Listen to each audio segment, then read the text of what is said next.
관계가 아주 좋은 아버지와 아들이 있었습니다. 아버지는 아들이 태어나고 난 다음부터 아이가 성장해서 해야 될 것들을 하나하나 가르쳤습니다. 물론 아버지만 가르친 게 아니라 엄마도 함께 그 일을 해갔죠. 아들은 아버지를 무척 좋아했습니다. 아버지가 퇴근해서 돌아오는 걸 기다렸고 아버지와 함께 오후 저녁을 보내는 걸 행복해했습니다. 아버지는 자기 아버지한테 배운 것처럼 아들이 일상에 살아갈 때 필요한 것들을 하나하나 가르칩니다. 옷을 입는 법들, 옷을 개켜놓는 법들, 빨래를 모으는 법들, 그리고 신발을 정리하는 것, 그 다음에 각 도구들의 위치 등등등을 하나하나 가르치죠. 아이는 재미없을 것 같은 그 일들을 하나하나 잘 배웁니다. 그리고 아이가 좀 나이가 들자 아버지는 낚시를 데리고 다녔습니다. 낚시의 기술들을 하나씩 가르쳐 줍니다. 도구들을 사용할 수 있도록. 아이는 아주 흥겹게 즐겁게 배우게 되고 좀 더 큰 물고기를 잡고자 하는 욕심도 생깁니다. 그리고 어느 날 좀 큰 걸 잡으면 아버지로부터 큰 칭찬도 받고 행복해했습니다. 그런 아들이 12살이 되었습니다. 그리고 아버지와 함께 낚시하기 위해서 저녁에 호숫가에 갔습니다. 낚싯배를 띄우고 호수 중간에 서서 중간에 들어가서 낚싯대를 던졌습니다. 한참 동안 기다렸는데 전에 한 번도 느껴보지 못했던 손의 감각이 느껴지더니 낚싯대가 휘청합니다. 아이는 아주 재빠르게 낚아챘고 그 물고기는 상당히 컸습니다. 아이의 얼굴은 기대에 찼습니다. 아빠도 똑같았습니다. 그동안 잡았던 어떤 물고기보다 큰 물고기를 잡게 된 것을 예감한 아빠는 너무나 기뻤고 그리고 결국 둘이 노력하여서 그 물고기를 건져냈습니다. 그리고 보니 농어였습니다. 문제가 생겼습니다. 그 당시 그 마을에서는, 그 지역에서는 농어 낚시를 하는 날짜가 정해져 있는데 그 날짜가 되기 전 2시간 전이었던 겁니다.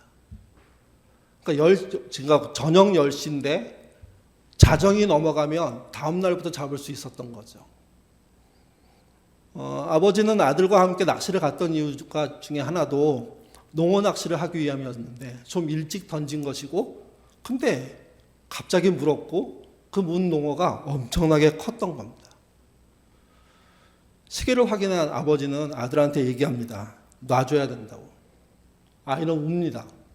아니 얼마 남지도 않았는데 또 아무도 안 봤는데 그냥 우리가 잡은 걸로 하면 되지 않냐고. 아빠는 단호하게 안 된다고 얘기합니다. 그리고 농어를 산 채로 풀어줬습니다. 여러분, 그 아버지와 그 아들의 행동, 만약 여러분들이 그런 자리에 있었다면 어떻게 하셨을까요?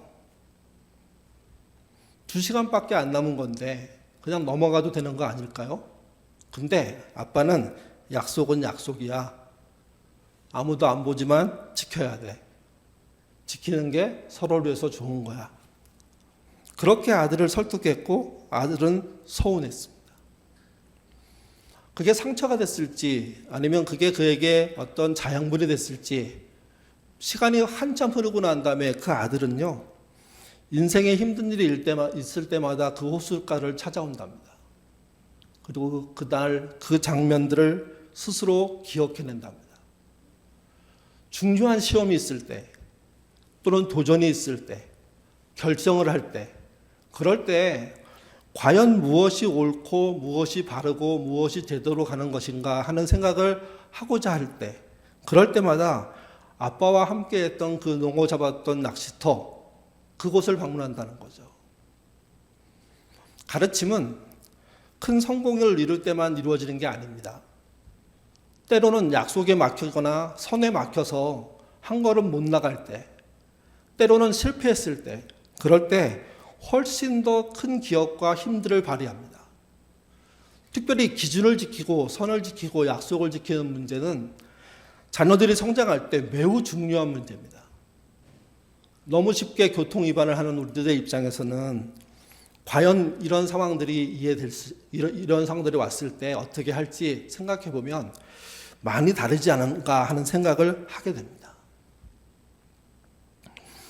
부모의 좋은 선택, 자녀에게 평생 좋은 기준이 됩니다. 그렇기 때문에 부모는 신중하게 한 약속을 지켜야 하고 신중하게 모두가 지켜야 될 그런 규칙들을 지켜나감으로 자녀들이 그것을 지킬 수 있는 또는 자녀들이 그것을 통해서 삶의 안전장치를 만들 수 있는 그런 기반들을 만들어줘야 되는 거죠. 아버지와 낚시한 그 아이는요, 평생 약속이 얼마나 중요한지를 배웠다고 얘기합니다. 약속을 지키는 것, 선을 지키는 것, 그게 중요하다는 거죠. 오늘 본문은요, 하나님과의 약속을 저희가 나누면서 찾아가는 본문입니다. 그러니까 시편 91편은 하나님이 어떤 약속을 하셨고 그 약속에 어떤 반응을 우리가 해야 되는지 가르쳐주는 본문이란 말입니다. 그 본문의 이야기는 이렇게 시작합니다. 시편 91편 1, 2절 말씀입니다. 읽겠습니다. 지존자의 은밀한 곳에 거하는 자는 전능하신 자의 그늘 아래 거하리로다. 내가 여호와를 가리켜 말하기를 저는 나의 피난처요 나의 요새요 나의 의뢰하는 하나님이라. 시편 90편은 시편 90편부터 105편은 시편의 제4권이라고 불립니다. 그러니까 시편이 전부 총 5권으로 이렇게 편집이 되어 있는데 그 중에 4번째 책이란 이야기입니다. 시편 90편에 보면 시편 90편이 모세의 시라고 적혀 있습니다. 그리고 그 다음에는 모세가 저자인지 아닌지 알 수 없지만 시편 90편을 모토로 해서 91편, 92편 넘어가면서 모세와 관련된 또는 쓰여진 그런 용어들이 많이 등장하는, 특별히 시편 90편의 영향을 받은 이야기들이 많이 등장하는 그런 사권입니다. 그러니까 모세가 지었다는 시라는 이야기는 다윗이 지은 시는 아니라는 거죠. 이 말은 왕조 시대에 지어졌던 말이 아니라 왕조 시대 이전에 이스라엘의 선조들 중에 모세와 같은 사람들이 시를 썼고 그 시가 후손들에게 전해지고 있는 이야기입니다. 그리고 이 모세가 쓰여졌다는 이 시 중에 하나라고 볼 수 있는 91편은 지존자의 은밀한 곳에 거하는 자, 전능하신 자의 그늘 안에 거하는 자가 복이 있다는 이야기입니다. 하나님을 표현할 때 지존자의 은밀한 곳에 머무는 것으로 표현하고 전능자의 그늘 아래 거하는 것으로 표현하는 것을 보면 그것이 어떤 거주지가 있고 주거 형태가 있는 것처럼 이야기하고 있습니다. 물론 하나님 앞에 어떤 거주지가 있고 주거 형태가 있다는 것은 말이 안 됩니다. 왜 그러냐면 우주 전체가 그분의 주거지이기 때문에 그렇습니다. 그러니 모든 곳이 안전한 곳이죠. 그 안전한 곳으로 그분이 부르고 있다는 이야기를 하고 있는 겁니다. 시편 90편에는 총 7번에 걸쳐서 하나님이 주시는 안전에 대한 표현들을 하는데요. 첫 번째가 1절에 지존자의 은밀한 곳입니다. 지존자란 가장 높은 자이고 은밀한 곳이라는 안전지대를 말합니다. 메시지 성경은 이걸 뭐라고 표현했냐면 하나님 앞에 사는 삶 이렇게 표현했습니다. 하나님의 안전지대란 어느 구석에 있는 것이 아닙니다. 보통 교회 다니는 사람들은 교회 예배당 여기가 안전지대라고 얘기할 수도 있죠. 근데 실제 하나님의 안전지대란 하나님 앞에 사는 모든 삶을 말합니다. 그러니 우리가 살고 있는 모든 곳이 안전지대가 될 수 있다는 이야기입니다. 반대로 안전지대가 아니라 위험한 곳도 될 수가 있다는 겁니다. 누가 있냐 없냐에 따라서, 하나님이 있냐 없냐에 따라서. 두 번째는 그 또 같은 말을 전능자의 그늘이라고 말합니다. 전능자란 살피고 공급하시는 하나님, 충분자를 말합니다. 그 하나님이 보호하시는 곳, 그게 그늘입니다. 그분의 그늘 아래 있는 것이 안전하다는 거죠. 세 번째는 2절에 보시면 피난처와 요새라고 말합니다. 도망칠 수 있는 곳, 또 지켜낼 수 있는 곳, 그곳이 하나님의 안전지대라는 거죠. 하나님으로 인하여서 숨을 수 있으며 하나님으로 인하여서 지켜낼 수 있는 그곳을 갖는 자, 그 사람이 안전지대를 가진 사람이라는 겁니다. 그리고 네 번째는 4절에 날개 아래라고 표현합니다. 그분의 날개 깃 아래라는 거죠. 마치 독수리가 자기 새끼를 자기 날개 밑으로 모으는 것처럼, 어미닭이 병아리를 자기 날개 아래로 모으는 것처럼 하나님이 자기 백성들을 자기 그늘 아래 모으신다는 겁니다. 그 안에 거하려고 애쓰는 사람이 복 있는 사람이라는 거죠. 다섯 번째는 방패와 손방패라고 말합니다. 크고 작은 모든 방패를 말합니다. 막아주는 것. 하나님이 그 역할을 하신다는 의미입니다.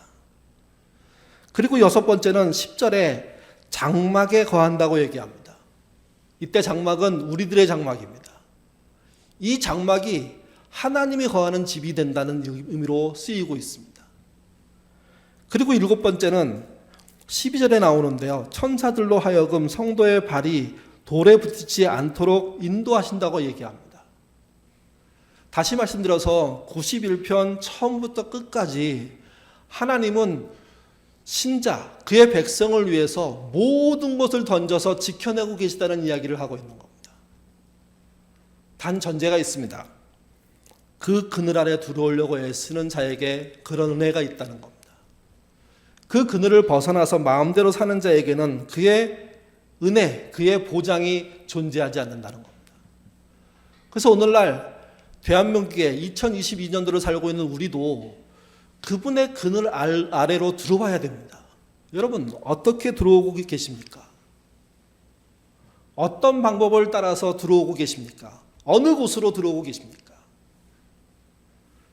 옛날의 세계관에서는요, 교회가 그런 곳이었습니다. 교회 건물 안으로만 들어오면 여기는 성소이고 성소에 계신 하나님과 함께 있는 것이기 때문에 누구도 침범할 수 없다고 생각했습니다. 근데 신학이 발달하고 시절이 발달하고 과학이 발달하면서 그런 모든 의미는 달라졌습니다. 이제 어디 있든 그분 아래, 그분 안에 있을 수 있습니다. 그분 안에 있다는 것은 그 사람이 신념을 갖고 있으면 된다, 그런 의미는 아닙니다. 믿는 그도 어떤 일을 지속해야 됩니다. 그 일에 대한 약속이 오늘 본문에 있는 거죠. 7번에 걸쳐서 자세하게 하나님이 지존자의 은밀 안에 거하시며 전능자의 그늘을 만들어 주시고 피난처와 요새가 되시고 날개 아래 거하도록 인도하시며 방패와 손방패가 되어 주시고 그리고 장막을 거하게 하시는 부분이시며 마지막으로 천사들로 하여금 높은 곳에서 떨어지더라도 발끝이 땅에 닿지 않도록 하는 분이라고 얘기해 줬는데 그 안으로 들어가야 그 은혜가 있는 거지, 그렇지 않다면 그 은혜는 그야말로 빛 좋은 개살구가 되는 거죠. 그분이 약속하셨기 때문에 신자는요, 그 길이 무엇인지 찾아야 됩니다. 시편 91편이 뭘 제시하고 있는지 찾아야 됩니다. 같이 보시죠. 요한 1서 4장 4절입니다. 하나님의 안전장치에 대한 이야기인데요. 같이 읽겠습니다. 자녀들아, 너희가 하나님께 속하였고 또 저희를 이겼나니 이는 너희 안에 계신 이가 세상에 있는 이보다 크심이라. 우리가 하나님께 피하는 가장 큰 이유는 하나님이 세상의 그 어떤 존재보다 크신 분, 크다는 이야기는 덩치가 크다는 뜻이 아닙니다. 그의 권세와 능력이 크다는 이야기죠. 그의 주권이 크다는 이야기죠. 그의 주권 안에 모든 세상의 권세들이, 주권들이 기생하고 있기 때문에 그 크신 하나님께 우리가 찾아가야 한다는 겁니다. 문제는 이겁니다. 우리가 이것을 찾아가려고 할 때 이 땅에는 그 찾아가는 길을 방해하는 그런 세력들이 가득 차 있다는 거죠. 철로역정에 보면 첫 걸음부터 마지막 순간까지 천성을 해서 가는 모든 길 속에 수많은 함정들이 존재합니다. 그런 거와 똑같습니다. 그러니까 시편 91편은 그 얘기를 하고 있는 겁니다. 근데 그것을 이렇게 표현합니다. 세상의 위험은 2 곱하기 3과 같다는 겁니다. 2개씩 세 쌍이라는 이야기입니다. 첫 번째가 이겁니다. 2가지의 위험. 2가지 위험이라는 것은요, 모든 위험을 표현하는 겁니다. 3절 말씀 같이 읽겠습니다. 이는 저가 너를 새 사냥꾼의 올무에서와 심한 전염병에서 건지실 것이미로다. 사람이 당하는 어려움을 2가지로 표현했는데 사실은 2가지보다 훨씬 많잖아요. 근데 하나, 두 개라는 의미를 통해서 둘을 전체로 보는 겁니다. 첫 번째가 사냥꾼의 올무입니다. 사람들의 교활한, 원수의 교활한 함정을 말합니다. 공격을 말합니다. 꾸미는 걸 말합니다. 거짓을 말합니다. 그것에 의해서 당할 수 있죠. 또 한 가지는 심한 전염병입니다. 그 전염병이라는 것이 나만 피해를 당하는 것이 아니라 옆 사람도 주변 사람도 확장될 수밖에 없는, 그야말로 내가 그 피해를 전달하는 역할을 하게 되는 거잖아요. 코로나도 그렇고 뭐 독감도 그렇고 다 그런 전염병입니다. 사냥꾼의 올무가 보이는 거라면요, 심한 전염병은요 보이지 않는 겁니다. 그러니까 보이는 것과 보이지 않는 모든 위험이 이 땅에 존재한다는 거죠. 그걸 뚫고 가야 된다는 겁니다. 두 번째는 두 때에 대한 이야기입니다. 5절에서 6절입니다. 읽겠습니다. 너는 밤에 찾아오는 공포와 낮에 날아드는 화살과 어두울 때 퍼지는 전염병과 밝을 때 닥쳐오는 재앙을 두려워하지 아니하리로다. 밤과 어둠으로 나누었습니다. 이거는 시간상으로 따지면 하루를 말하는 것이고, 또 이것의 연속은 모든 시간을 말하는 거죠. 낮과 백주도 똑같습니다. 모든 때를 말합니다. 성도를 공격하는 악한 세력의 힘들은 때를 가리지 않고 우리를 쳐들어와서 우리를 무너뜨린다는 겁니다. 근데 하나님은 그 자리에서 언제나 지켜내신다는 거죠. 그 지켜내시는 하나님을 향해서 가야 한다고 얘기하는 겁니다. 세 번째는 두 짐승, 적을 말합니다. 13절 같이 읽겠습니다. 내가 사자와 독사를 밟으며 젊은 사자와 뱀을 발로 누르리로다. 사자와 젊은 사자는 지상에서 가장 강력한 짐승을 말하죠. 사냥을 가장 잘하고 노련하고 용맹한 존재를 말합니다. 독사와 뱀은요, 은밀하게 경고 없이 공격하는 위험한 존재입니다. 물리는 순간 심각한 피해를 당할 수밖에 없습니다. 그런 위험이 존재하는 세상임에도 불구하고 하나님은 그들의 공격에서 우리를 지켜주신다고 얘기하는 게 시편 91편입니다. 두 가지 시험, 두 가지 위험, 두 가지 때, 두 가지 짐승의 위협이 가득한 세상인데 하나님은 그 위험에서 건져낼 길을 갖고 있으시다는 거죠. 도대체 어떤 길이 이 6가지로 표현된 위험으로부터 우리를 구출할 수 있을까요? 오늘 본문 14절부터 16절인데요. 개역 개정이 아니라 메시지로 같이 한번 읽어보겠습니다. 하나님께서 말씀하신다. 내가 필사적으로 내게 매달리면 내가 온 공경에서 너를 구해주리라. 내가 오직 나만 알고 신뢰하면 내가 너를 지극히 사랑으로 보살피리라. 나를 불러라. 내가 응답하겠고 내가 고난당할 때 너와 함께하며 너를 주에 내어 잔치를 베풀어 주리라. 내가 장수하여 오래도록 구원의 생수를 마시게 하리라. 너를 구해겠죠? 네, 구해내어입니다. 주해내어가 아니고. 예. 우리는 하나님이 우리의 하나님이기 때문에 우리를 보호하는 데 책임을 갖고 있다고 믿습니다. 그건 사실입니다. 근데 그 하나님은 우리에게 요구하신 게 있습니다. 내가 너희를 구해줄 거다. 근데 너희도 합당한 반응을 해야 된다. 그 합당한 반응을 14절에서는 뭐라고 표현했냐면 내가 필사적으로 내게 매달리면 이렇게 얘기합니다. 그러면 온갖 공경에서 너를 구해주리라. 전심으로 매달리는 것이 필요하다는 겁니다. 신자인 자신은 아무것도 하지 않으면서 하나님께 왜 지켜주지 않는다고 얘기하는 건 통하지 않는다는 이야기입니다. 물론 하나님은 아무것도 안 하는 자를 구원해 주셨습니다. 그게 십자가를 통한 구원이죠. 당신의 아들을 희생시키면서까지. 그 구원은 구원받도록 하는 문을 여는 거였습니다. 그 구원의 문에 들어온 사람들의 삶은요, 아무렇게나 살아서 되는 게 아니라는 이야기죠. 그때부터 하나님을 향해서 나아가는 것을 배워야 하고, 특별히 하나님께 간구하는 삶을 살아야 되고, 기도할 줄 알고, 의존할 줄 알고, 하나님을 아는 지식을 채워갈 줄 알아야 됩니다. 그런 거 없이 자기 욕심에 가득 찬 상태에서 마음대로 산다면 사실은 하나님의 보호를 이 땅에서 받기가 쉽지 않습니다. 하나님은 명백하게 말씀하십니다. 내가 필사적으로 내게 매달리면 내가 온갖 공경에서 너를 구해준다고요. 또 내가 오직 나만 알고 신뢰하면 내가 너를 지극한 사랑으로 보살피신다고요. 그래서 말씀하십니다. 나를 부르짖으라고, 찾아 나오라고. 지난주에도 말씀드렸지만 찾고 두드리고 간구하는 자에게 역사하신다는 게 예수님의 약속입니다.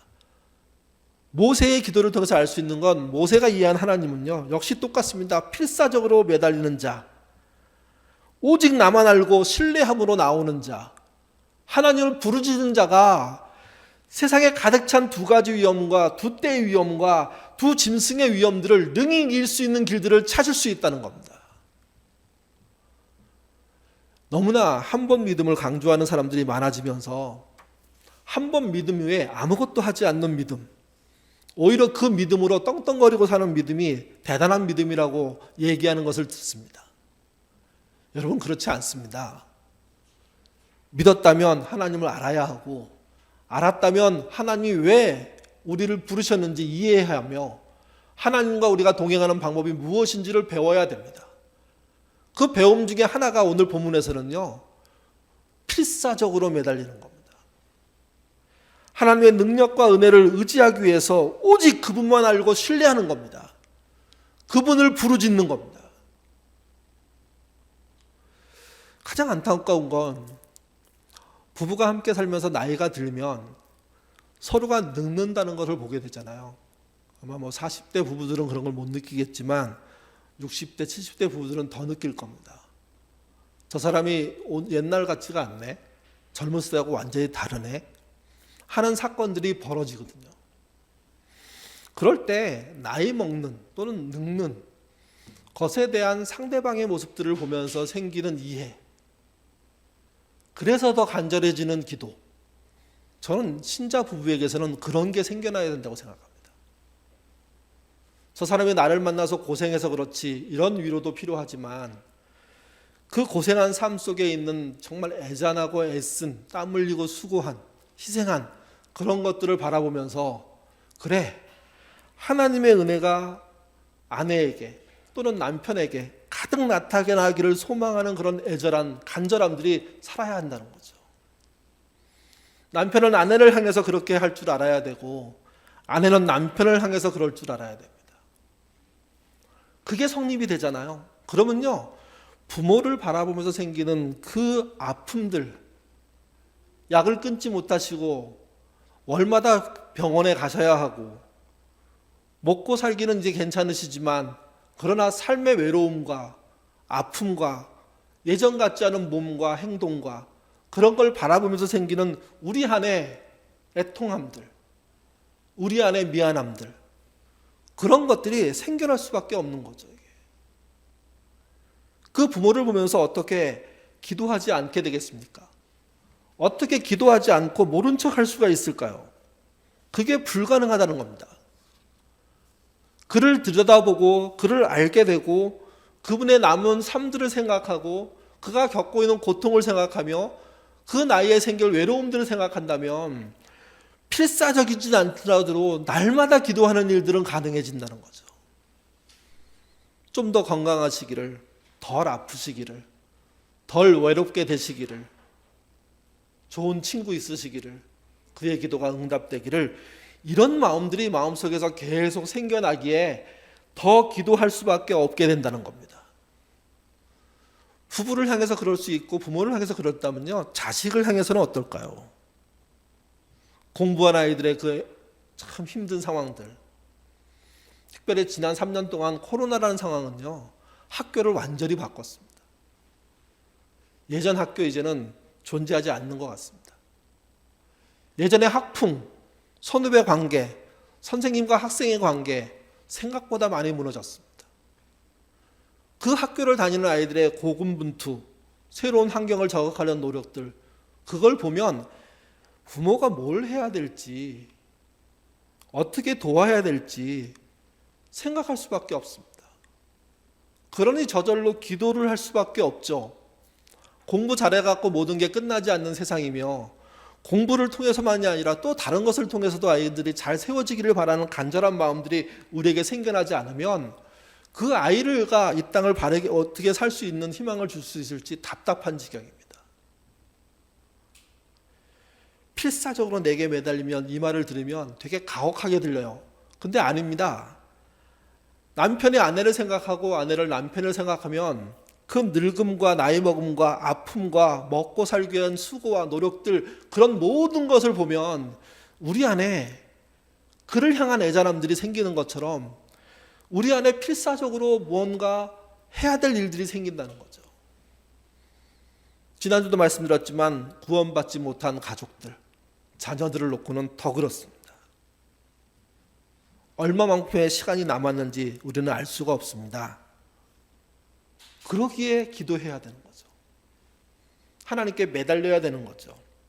오직 그분만 신뢰하고 그분을 찾아가서 그분이 부르짖으자고 했으니까, 응답하겠다고 했으니까 그 응답을 달라고 하나님께 구할 줄 아는 믿음, 그게 우리에게 필요한 것입니다.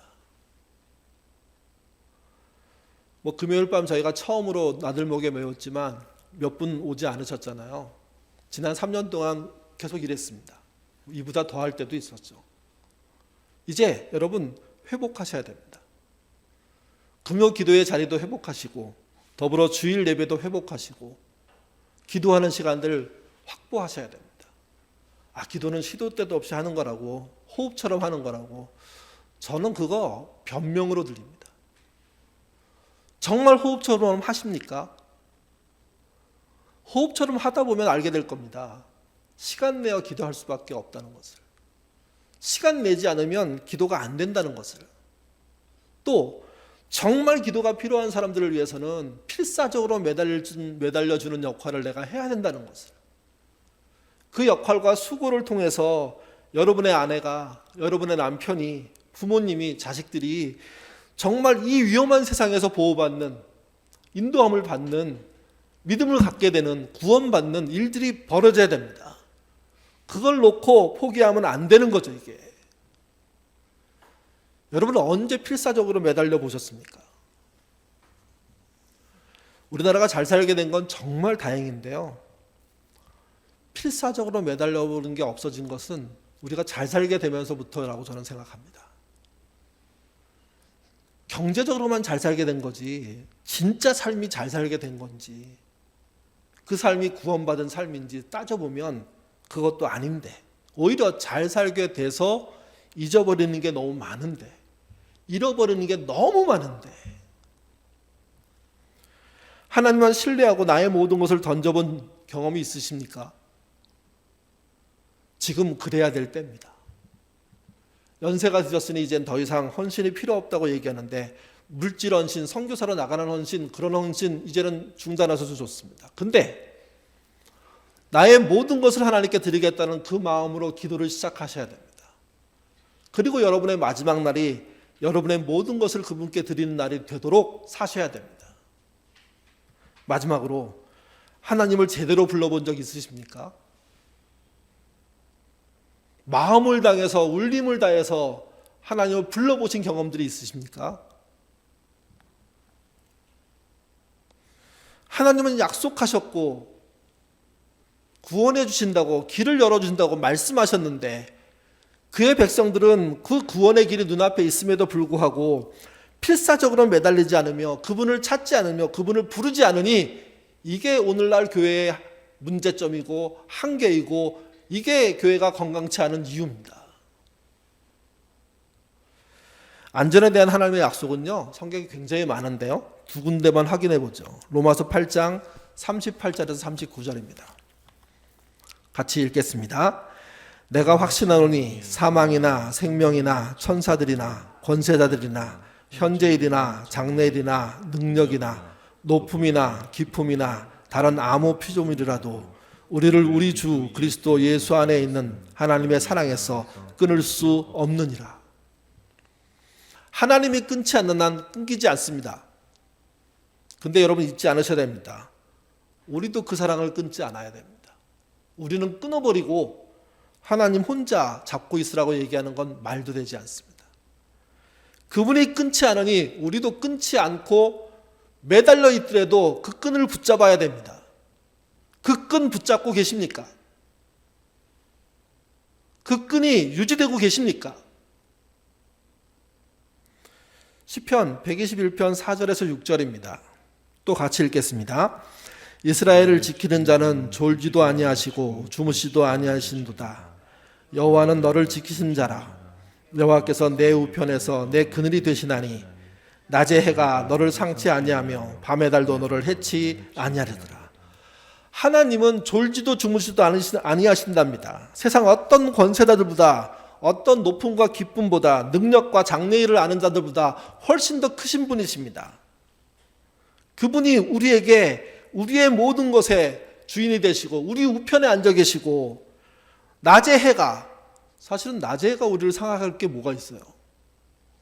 밤의 달이 우리를 해칠 게 뭐가 있어요? 해치지 않고 돕는 존재가 해치는 상황이 된다고 하더라도 그분은 변치 않고 그 자리를 지키시고 우리를 이끌어 주신다는 거죠. 이게 그 하나님은 약속하신 이후로 믿는 자들에게 변치 않고 가고 계시는데, 우리는 수없이 변해버렸고 그 하나님을 찾지도 않고 그 사랑의 줄을 붙잡지도 않으면서 믿는 사람이라고 얘기해버리면 곤란하다는 겁니다. 여러분, 그 믿음을 보여주십시오. 믿음을 보이셔야 됩니다. 헌금하라는 얘기가 아닙니다. 전도하라는 얘기가 아닙니다. 여러분의 그 인간관계 속에서 정말 필사적으로 하나님을 향해서 매달리는 끈이 되는 역할을 하는 사람이 되셔야 되는 겁니다. 믿음의 아버지들이, 믿음의 어머니들이 생겨야 됩니다. 믿음의 자식이 부모를 이끌어야 됩니다. 믿음의 부모가 자녀들에게 정말 신뢰할 수 있는 관계와 믿음들을 보여주셔야 됩니다. 그 끈이 여러분이 되지 않으시면 그 가정에 아무도 없을 수도 있습니다. 그 끈이 여러분일 때 졸지도 주물지도 않는 그 하나님의 은혜가 여러분을 통하여서 여러분의 가족에게 흘러넘치는 은혜들이 있게 된다는 거죠. 마틴 루터를 우리는 종교개혁의 대표자로 생각합니다. 그래서 그 사람만 기억합니다. 장로교인들은 칼빈만 기억하죠. 근데 종교개혁 현장으로 가보면 마틴 루터와 칼빈 말고도요, 굉장히 많은 사람들이 수고했습니다. 그 중에 마틴 루터와 함께 친구 역할을 해줬던 사람이 있습니다. 멜랑흐톤이라는 사람입니다. 그는 마틴 루터보다 15살이 어립니다. 둘은 굉장히 가까운 친구처럼 살았는데요. 그걸 어떻게 알 수 있냐면 그의 무덤이 비텐베르크 교회의 한 무덤 안에 같이 있습니다. 그러니까 둘이 죽고 난 다음에 한 자리에 묻힌 거죠. 근데 둘은 성격상 어울리기 힘든 사람들입니다. 루터는 행동파였고 멜랑흐톤은 이론적인 학자였습니다. 그 둘이 치열하게 토론하면서 친해진 겁니다. 성격이 안 맞는데, 성품이 안 맞는데 같은 하나님을 믿으면서 서로 뭔가 조화를 만들어내고 부족함을 채워내는 것을 발견하면서 서로를 깊이 신뢰하는 관계까지 가게 된 거죠. 특별히 루터가 멜랑흐톤을 많이 의지했답니다. 루터가 종종 포기하고 싶을 때 멜랑흐톤에게 연락하고 편지 쓰고 만나는 일들을 한 거죠. 그럴 때 멜랑흐톤이 루터에게 보냈던 편지 속에 나오는 대목입니다. 같이 한번 읽어보시죠. 읽겠습니다. 당신이 성경에서 발견한 진리를 진리라고 확신할 수 있다면 그 진리는 반드시 이길 것을 믿어야 하네. 친구의 말투로 번역을 한 거죠. 성경에서 발견한 것이 진리라고 확신한다면 그 진리가 이긴다는 것을 반드시 믿어야 한다는 겁니다. 이 말로 멜랑흐톤은 루터를 격려했습니다. 그리고 이 문장과 함께 꼭 같이 자주 썼던 성경 구절이 하나 있는데 그게 로마서 8장 31절입니다. 이 31절도 같이 읽겠습니다. 그런즉 이 일에 대하여 우리가 무슨 말을 하리요? 만일 하나님이 위하시면 우리를 위하시면 누가 우리를 대적하리요? 루터가 위대하다는 건 이런 겁니다. 세상에 그 어떤 어려움이 있다고 하더라도 말씀이 던져지면 그 말씀으로 그 어려움들을 이겨내는 믿음을 갖고 있었다는 겁니다. 진리가 반드시 이길 수 있다는 것을 믿는 사람, 그게 누구냐? 루터였다는 거죠. 우리도 그래야 됩니다. 시편 91편을 통해서 모세의 글인지 정확하게 모르겠지만 모세의 글로 이야기되고 있으니까 그 모세가 썼던 그 시의 이야기의 핵심은 그겁니다. 하나님은 변치 않고 세상에서 우리를 인도해 내실 거라는 겁니다. 승리해 내실 거라는 겁니다. 근데 그 승리를 우리에게 주시기까지 애쓰시는 그 하나님이 우리에게 요구하시는 게 있다는 거죠. 내가 필사적으로 내게 매달리라는 겁니다. 전능자의 그늘 아래 산다는 것은 가만히 있으면 되는 일이 아니라 필사적으로 매달리는 삶을 사는 겁니다. 그 매달림이 기도이기도 하고 그 매달림이 부르짐이기도 합니다. 특별히 기도하는 삶, 그것이 우리에게 필요하다는 것을 말씀해 주고 있습니다. 사랑하는 예인 가족 여러분, 2023년도 괜찮을 것 같으십니까? 아니면 어려울 것 같습니까? 지난 3년 동안 하나도 쉽지 않았습니다. 그러나 앞으로 1년 더 어렵다는 게 일반적입니다. 필사적인 믿음 찾아야 됩니다. 필사적으로 기도해 주는 그런 하나님의 줄을 잡은 신앙인들로 서주셔야 됩니다. 여러분들이 쓰셔야지만 여러분들의 가족에게도 그런 영향들이 있을 것이고 예인교회도 회복할 수 있습니다. 만약 그런 매달림이 없이 여전히 우리가 제도개혁만 얘기하고 목사개혁만 얘기하고 그런 식으로 시간을 허비한다면 우리가 가졌던 새로운 이상들은요, 정말 구태의연한 이야기가 될 수밖에 없습니다. 하나님 앞에 진정으로 달려나와서 필사적으로 매달리시기를 바랍니다. 여러분이 매달림에 그 줄이 되어주시기를 바랍니다. 그리고 주 줄로 인하여서 하나님의 약속이 여러분과 여러분 가족에게 머물게 되는 그런 삶 사시기를 주님의 이름으로 부탁드립니다. 기도하겠습니다. 하나님, 우리는 너무 편해진 믿음을 갖고 있습니다. 또 핑계하는 믿음을 갖고 있습니다. 교회가 잘못됐다고 얘기하면서 잘못된 자신은 바라보지 않습니다. 자신은 괜찮은데 다른 사람들이, 목사들이, 교회를 지배하는 장로들이 잘못했다고만 얘기합니다. 그런 잘못된 믿음부터 내려놓는 우리가 될 수 있도록 하나님 인도하여 주시옵소서. 자비로우신 아버지 하나님, 우리의 신앙이 언제 간절해졌는지 한번 생각해 보기를 원합니다. 필사적으로 매달려 본 경험은 언제였는지, 하나님만 신뢰하고 나의 모든 것을 던져본 적이 있는 그런 믿음은 언제였는지, 하나님을 간절하게 불러본, 진심으로 불러본, 정말 속 깊게 불러본 적은 언제였는지 나를 돌아볼 수 있도록 하나님 인도하여 주옵소서. 하나님은 한 번도 변한 적이 없으십니다. 그분의 사랑을 끊을 수 없다는 확신을 계속 주고 계십니다. 세상에 그 어떤 것이 변하더라도 그분은 변치 않을 것이라고도 말씀해 주십니다. 그 변치 않는 하나님을 향해서 우리가 필사적으로 매달리는 그런 신자의 삶 회복하는 우리 되도록 인도하여 주옵소서. 예인교회 모든 성도들이 진정으로 하나님께 나아가 그분이 주시는 약속을 따라 그 응답받는 삶 살기를 원하오며 예수님 이름으로 기도드립니다. 아멘.